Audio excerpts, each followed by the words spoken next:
حضرت سیدنا ابو بکر صدیق جو کہ مسلمانوں کے پہلے خلیفہ ہیں رضی اللہ تعالیٰ عنہ، ان کی بڑی شان ہے،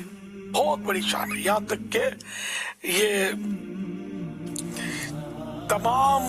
انبیاء و مرسلین، یہ تمام نبیوں و رسولوں، اور ان میں وہ رسول بھی شامل ہے جو رسول ملائکہ کہلاتے ہیں، جیسے کہ چاروں مقرب فرشتے، پھر حاملان عرش، تو یہ جو بھی اس میں جو رسول ملائکہ ہیں، ان کے علاوہ اور تمام نبیوں اور رسولوں کے علاوہ باقی انسانوں میں سب سے افضل جو ہے یہ حضرت ابو بکر صدیق رضی اللہ عنہ ہے۔ آج تمام اہل سنت کی عوام کو ایک انتہائی اہم عقیدے کی طرف توجہ دلانا چاہتا ہوں۔ ہو سکتا ہے کہ اس کی طرف بہت سوں کی توجہ نہ ہو، اور ہو سکتا ہے کہ بعض لوگ جوش خطابت کے اندر اس کے مخالف عقیدہ بیان کریں، اور وہ معاذ اللہ کلمہ کفر ہوگا۔ یاد رکھیے گا، اہل سنت کا جو عقیدہ ہے کہ حضرت سیدنا صدیق اکبر ابو بکر صدیق رضی اللہ تعالیٰ عنہ تمام انبیاء اور مرسلین کے بعد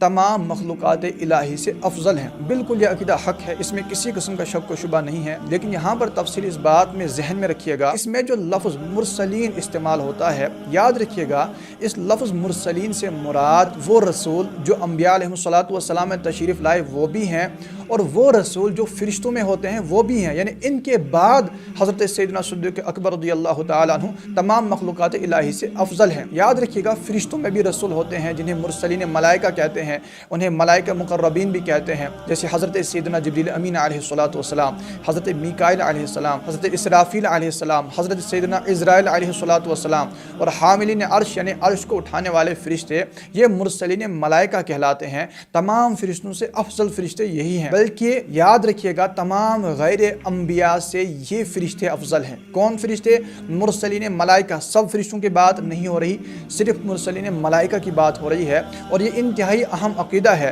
یہ فتاوی شارح بخاری کے اندر یاد رکھیے گا، مفتی شریف الحق امجدی رحمۃ اللہ تعالی علیہ پہلی جلد صفحہ نمبر 661 پر فرماتے ہیں کہ یہ کہنا کہ سیدنا صدیق اکبر رضی اللہ تعالیٰ عنہ جبریل امین سے افضل ہے، معاذ اللہ، یہ کلمہ کفر ہے۔ یاد رکھیے گا، یہ کلمہ کفر ہے۔ ہم یہ نہیں کہہ سکتے کہ حضرت سیدنا صدیق اکبر رضی اللہ تعالیٰ عنہ ان پر بے شک ہماری جان اور نسل قربان، لیکن یہاں پر عقائد کے تعلق سے بیان ہو رہا ہے کہ ہرگز یہ نہیں کہہ سکتے کہ سیدنا صدیق اکبر رضی اللہ تعالیٰ عنہ حضرت جبریل امین علیہ السلام سے افضل ہیں، یا حضرت عزرائیل علیہ السلام سے افضل ہے، حضرت میکائیل علیہ السلام سے افضل ہے۔ نہیں، مسلمانوں کا یہ عقیدہ نہیں، بلکہ مسلمانوں کا عقیدہ یہ ہے کہ انبیاء اور مرسلین کے بعد حضرت سیدنا صدیق اکبر رضی اللہ تعالیٰ عنہ افضل ہیں، اور مرسلین سے مراد کیا ہے؟ وہ رسول جو انسانوں میں تشریف لائے اور وہ رسول جو ملائکہ میں ہیں، ان کے بعد سیدنا صدیق اکبر رضی اللہ تعالیٰ عنہ کا مقام اور مرتبہ ہے۔ اور یاد رکھیے گا، یہ انتہائی اہم اور بنیادی عقیدہ ہے۔ اس پر فرماتے ہیں کہ اہل سنت کے اجماعی عقیدے کے مطابق حضرت جبریل امین علیہ السلام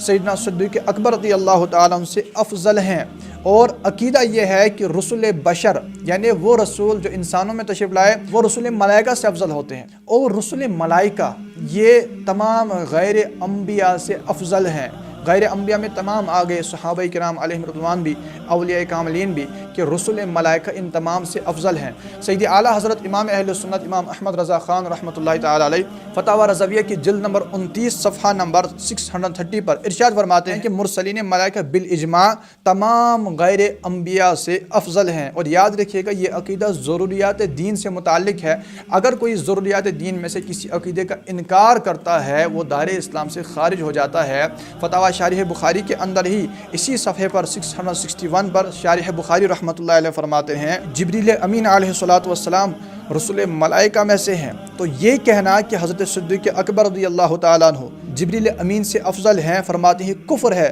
اس لیے کہ ضروریات دین کا انکار ہے۔ اور یہ عقیدہ کہ رسول ملائکہ تمام غیر انبیاء سے افضل ہوتے ہیں، فرماتے ہیں کہ یہ عقیدہ ضروریات دین سے ہیں۔ آپ اندازہ لگا لیں کس قدر اہم عقیدہ ہے۔ اسی طرح فتاوی رضویہ کی 28ویں جلد کے اندر صفحہ نمبر 478 پر سید اعلیٰ حضرت اہل سنت کے امام احمد رضا خان رحمۃ اللہ تعالی علیہ ارشاد فرماتے ہیں، اہل سنت و جماعت نصرہم اللہ تعالی کا اجماع ہے کہ مرسلین ملائکہ و رسول و انبیاء بشر صلوات اللہ تعالی و تسلیماتہ علیہم کے بعد حضرات خلفائے اربعہ رضی اللہ تعالی عنہم اجمعین تمام مخلوق الہی سے افضل ہیں۔ وہی عقیدہ جو میں ابھی تک بیان کر رہا تھا۔ اس طرح سید اعلیٰ حضرت رحمۃ اللہ تعالی علیہ کا عقائد پر رسالہ اعتقاد الاحباب، جس کا ترجمہ 10 اسلامی عقیدے کے نام سے کیا گیا ہے، اس میں ارشاد فرماتے ہیں کہ ان مرسلین ملائکہ حضرت جبریل و میکائیل و اسرافیل و عزرائیل علیہم الصلاۃ والسلام اور عرش معلیٰ کو اٹھانے والے فرشتوں کے بعد اللہ کی بارگاہ میں مقبولیت کے مرتبے پر چمکنے والے، یعنی سب سے بڑے مرتبے والے اصحاب سید المرسلین، یعنی نبی پاک صلی اللہ علیہ وسلم کے صحابہ ہیں۔ وہ فرشتے جو فرشتوں کے رسول کہلاتے ہیں، ان کے بعد اصحاب نبی صلی اللہ علیہ وسلم کا مرتبہ ہوتا ہے۔ اسی طرح ارشاد فرماتے ہیں کہ انبیاء اور مرسلین علیہم الصلاۃ والسلام کے بعد اعلیٰ طبقہ ملائکہ مقربین کا، یعنی فرشتوں کے جو رسول ہیں، رسول ملائکہ، ان کا مرتبہ ہے، اور ان کے مرتبے کے بعد یاد رکھیے گا صحابہ کرام علیہم رضوان کا مرتبہ ہے۔ یہاں پہ تمام فرشتوں کی بات نہیں ہو رہی ہے، صرف اور صرف مرسلین ملائکہ کی بات ہو رہی ہے۔ لہٰذا یاد رکھیے گا، جب بھی یہ عقیدہ بیان ہوتا ہے کہ انبیاء اور مرسلین کے بعد تمام مخلوقات میں افضل حضرت صدیق اکبر رضی اللہ عنہ ہے، اس سے مراد انبیاء علیہم الصلاۃ والسلام، اور مرسلین سے مراد وہ مرسلین، وہ رسول جو نبیوں میں تشریف لائے وہ بھی ہیں، اور وہ رسول جو فرشتوں میں ہیں وہ بھی ہیں، کہ ان کے بعد حضرت صدیق اکبر رضی اللہ تعالیٰ کا مرتبہ ہے۔ اور بعض اوقات جب یہ بیان کیا جاتا ہے نا کہ تمام انبیاء علیہ الصلوۃ والسلام کے بعد انسانوں میں سب سے افضل صدیق اکبر رضی اللہ عنہ ہیں، وہاں پر یاد رکھیے گا فقط انسانوں کی بات ہو رہی ہوتی ہے۔ انسانوں میں تمام انبیاء علیہ الصلوۃ والسلام افضل ہیں، اور انسانوں میں انبیاء علیہ الصلوۃ والسلام کے بعد تمام صحابہ کرام افضل ہیں۔ اور جب مرسلین کی بات ہو رہی ہوتی ہے، تب انسانوں کے رسولوں کی بھی بات ہو رہی ہوتی ہے، فرشتوں کے رسولوں کی بھی بات ہو رہی ہوتی ہے کہ صدیق اکبر رضی اللہ تعالیٰ عنہ